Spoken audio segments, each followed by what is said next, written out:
Hello mga katorse, for today's video ay nandito na nga tayo sa Pampanga at ito nga nagluluto tayo ng lumpiang toge. Ayan, meron na nga tayong naprito ng 3 tapos magpiprito pa tayo ng 3. Ayan nga at kumukulo-kulo yung mantika sa sobrang init. Tapos meron tayo ditong ini-steam din na 3 pirasong hotdog.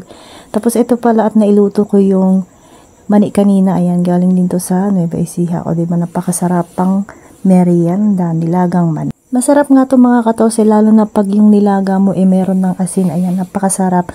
Tapos ito meron tayong parambutan dyan. O diba galing yan ng Nueva Ecija. O fresh na fresh yan. Nauuso nga na naman ngayon yung rambutan. Tapos meron din tayong papinya dyan, saging saba at saka yung dragon fruit na 2 piraso na hindi pa siya hinog.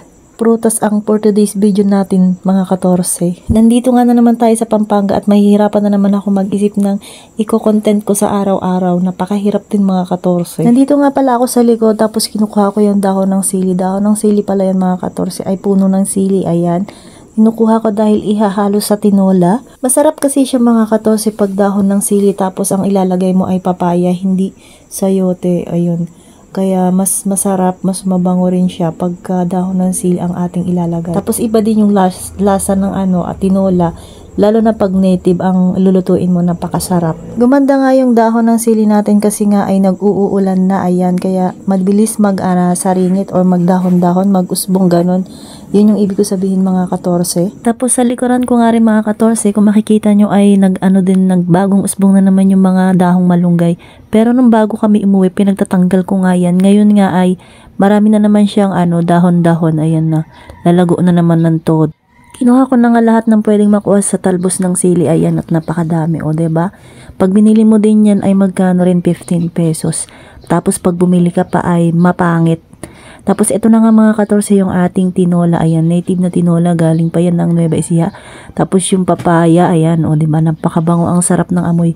Ayan yan at kumukulo-kulo. Pwede na yan mga katorse, luto na yan. Napakaraming papaya. Ang masarap nga dito mga katorse ay yung sabaw. Napakasarap ng sabaw. Kasarap higupin lalo na pag maulan-ulan. Ayun, napakasarap talagang pagkain probinsya to mga katorse. Ang bango.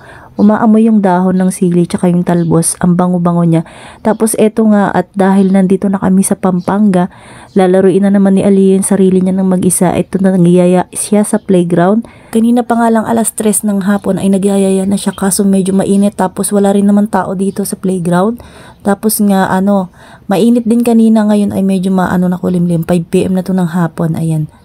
Tapos ito na, pauwi na kami kabilis, o diba? Hindi ko na nga siya binidyo-video. Tapos dun sa may mga palaruan ay may mga tubig-tubig, ay maputik. Kaya hindi rin siya masyadong slide dun sa slide mismo kasi yung merong may tubig. Kaya ayan, pauwi na kami. Ayaw pa nga niyang umuwi, naka 1 hour na siya.